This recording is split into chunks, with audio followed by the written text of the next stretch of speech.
The flute stops. Mid-note. The laughter from the men's quarters cuts off. Silence. The air is cold, thick with wine and oil. The boy is 14. He waits. He was told this was his education, his path to virtue, the great public lie. A shadow fills the doorway.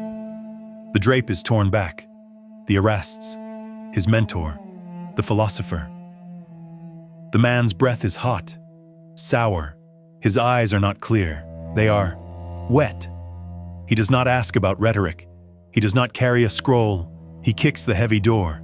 The thud is final. He begins to unfasten the pin on his own shoulder. The boy prepared for a test of his mind. He was not prepared for this. The public story was about noble love. The reality was a cold, bizarre transaction, and the true lesson was just beginning. We are venturing into a darkness others are afraid to see. Subscribe to walk this path with us. Hit the bell. Let it be your signal when we unseal the next forbidden chapter. And now, back to the story. The system had rules, strange, cold. The central figure was the eromenos, the boy. He was loved, but he was forbidden from enjoying it. This is the first crack, the central, rotting contradiction. The Erastes, the older man, had to show desire. He was the hunter, the pursuer. He was expected to beg, to plead, to offer gifts. But the boy had to be modest. He had to resist, not too much, just enough. He had to perform a complex, agonizing ballet of reluctance. He had to make it seem he was granting a favor.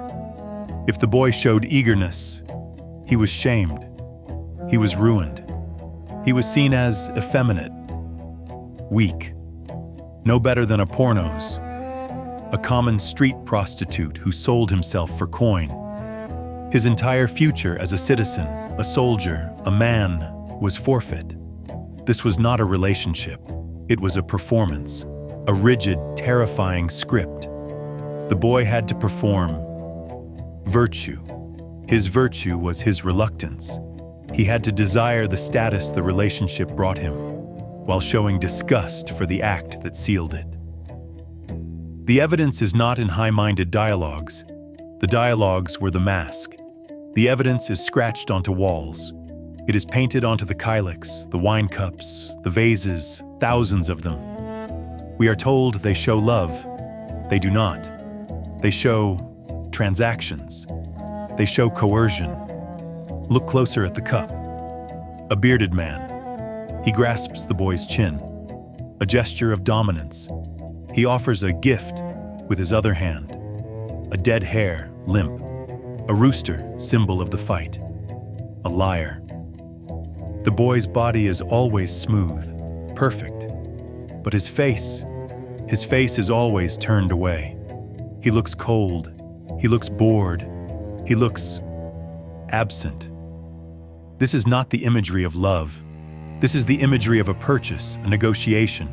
Their own language betrays them. The Erastes was the hunter. The Eromenos was the prey. They spoke of it as a chase, a conquest.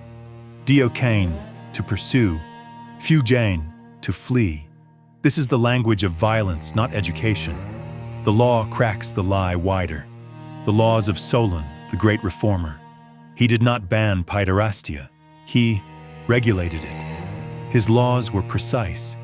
He forbade slaves from entering the Gymnasia, the wrestling schools, the places where the mentorship began.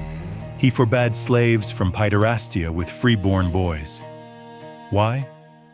A slave's body was already property. His master could use it for anything.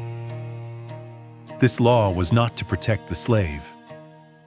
It was to protect the practice. It was to maintain its exclusivity. This noble love was a privilege of the citizen class.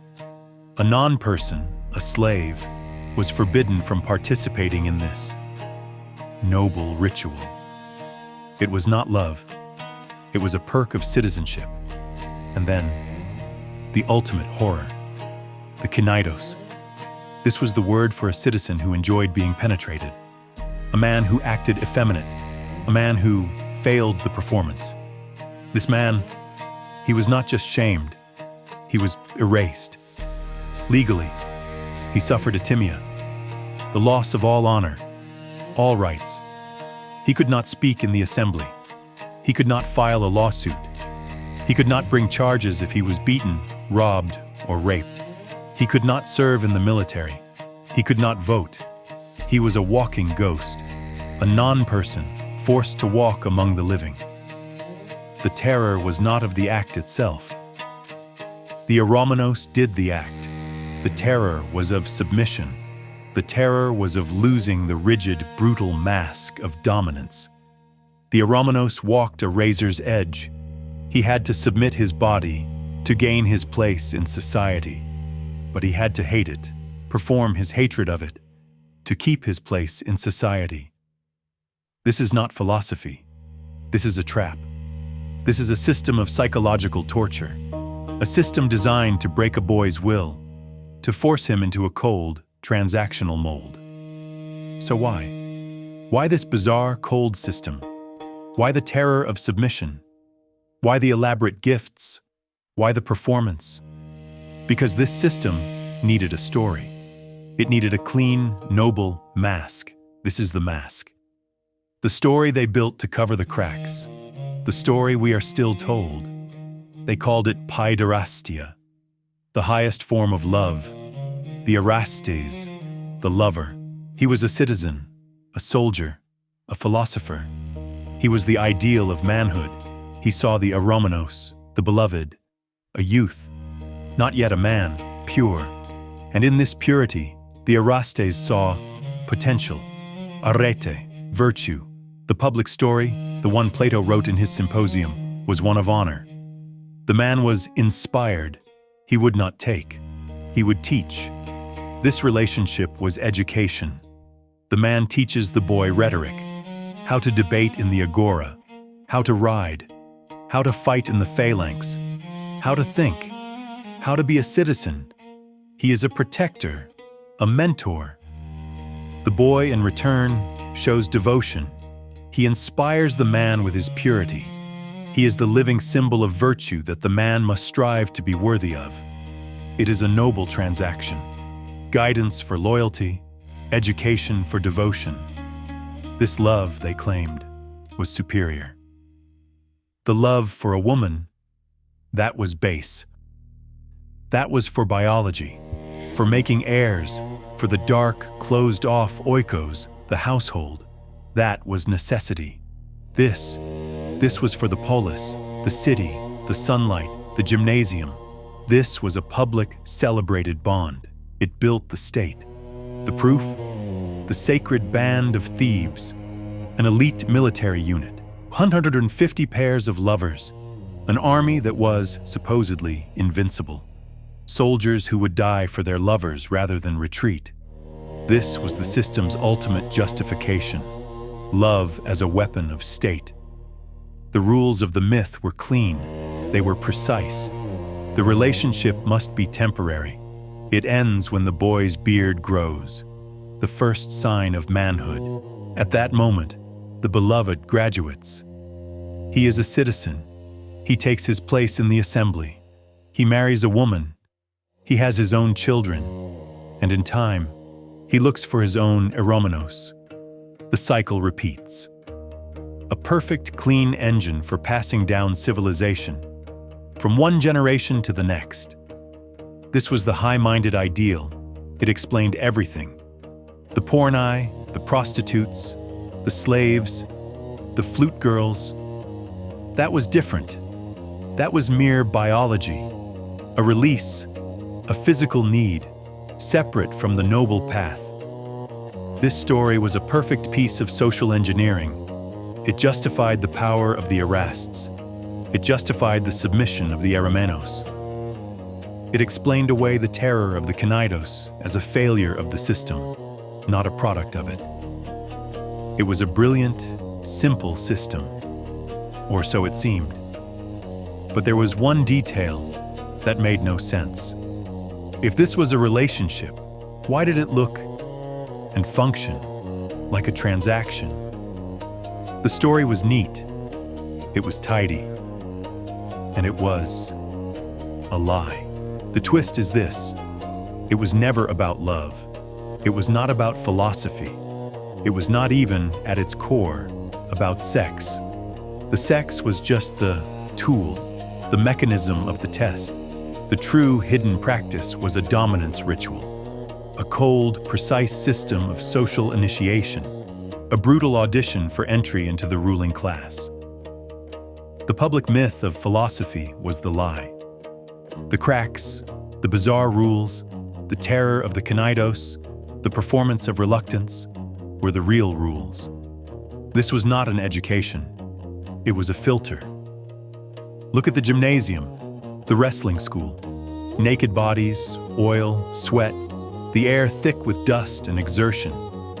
We are told this is for health, for perfecting the body. This was a lie. The gymnasium was a marketplace.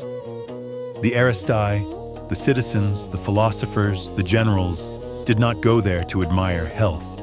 They went there to shop. They stood on the sidelines, watching, judging. The boys were not students.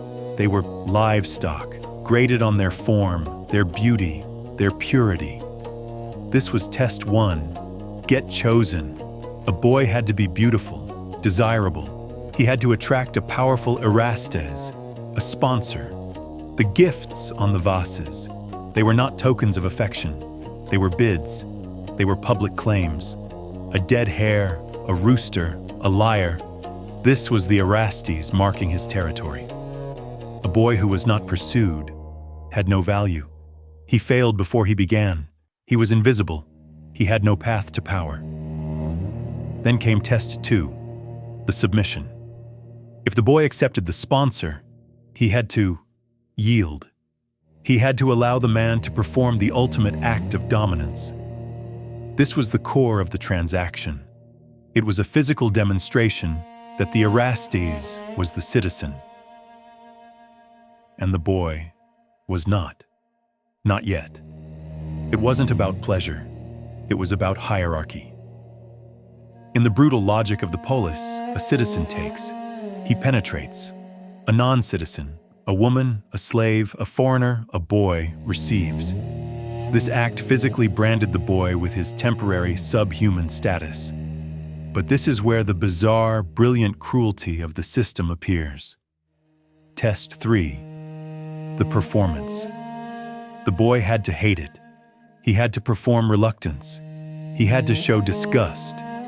He had to prove, publicly, that this submission was temporary, that it was forced upon him by the rules of the game.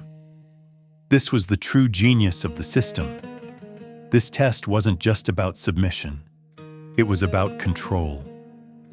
The boy had to prove he could control his own base nature. He had to prove he was not naturally submissive. He was choosing to submit, to play the game, to get ahead. He learned to be a master by being forced to perform his hatred of being a slave. This is why the knidos was so terrifying to them. He was not just effeminate. He failed the test. He broke the performance. He showed he enjoyed submission. He proved he was naturally submissive, naturally a slave. Therefore, he was unfit to ever be dominant.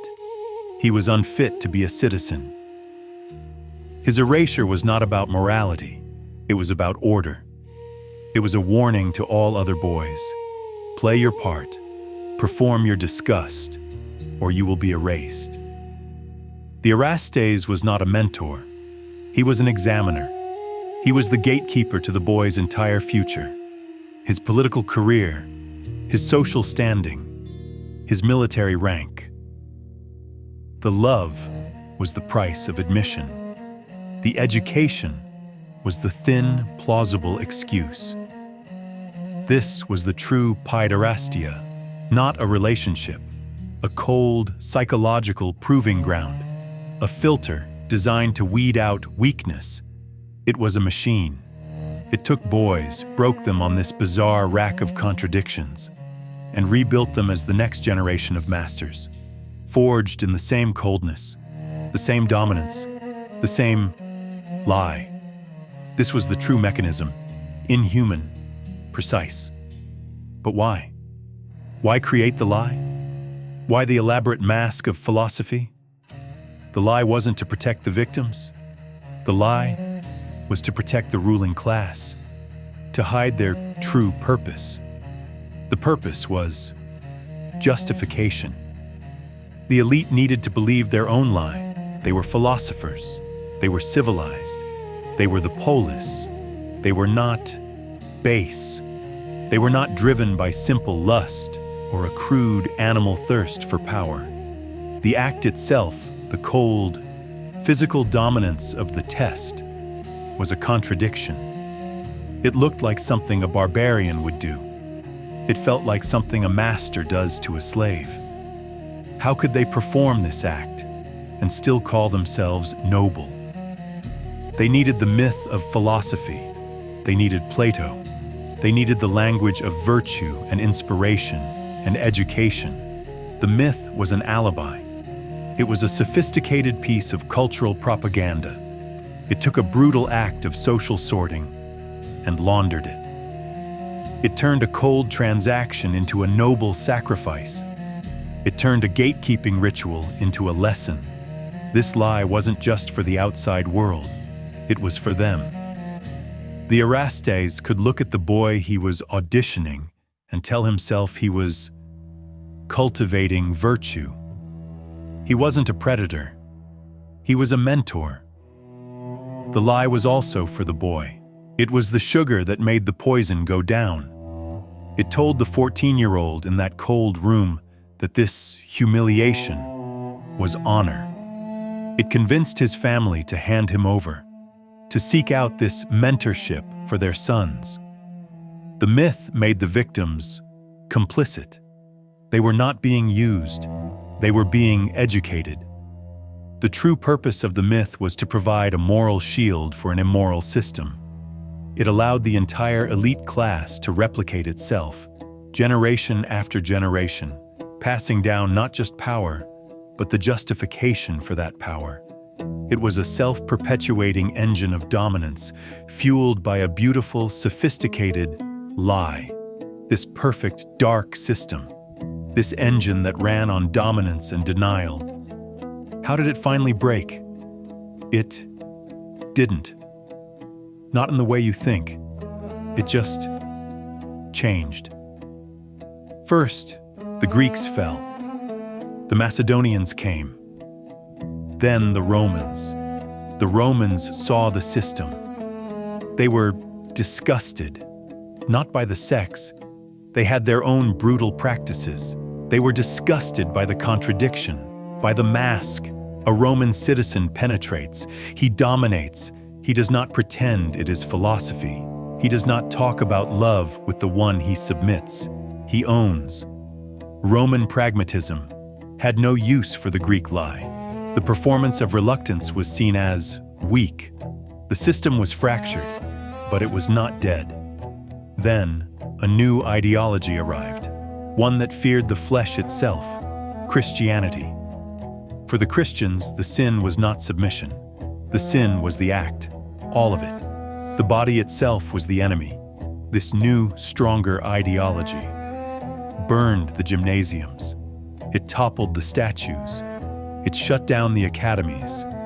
It declared the entire machine pagan. The system of pederasty was not defeated by reason. It was not exposed. It was replaced, overwritten by a new, more totalizing form of control. The lie of Greek love, however, was so powerful, it survived the civilization that built it. We still read Plato and think of philosophy. We look at the vases and see love.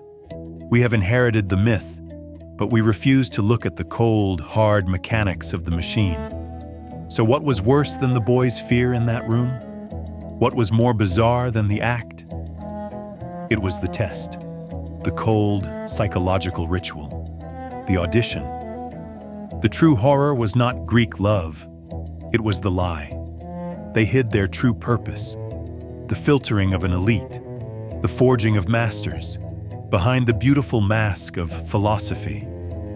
The myth was their alibi, a moral shield. It allowed them to take a brutal system of dominance and submission and call it education.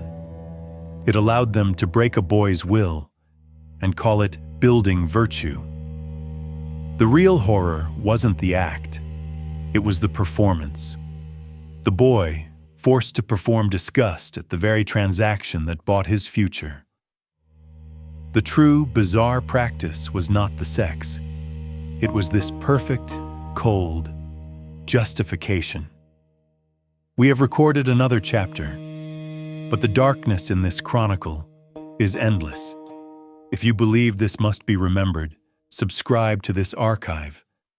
Press like as your seal upon this record, and hit the bell. Let it toll for those whose names we must remember.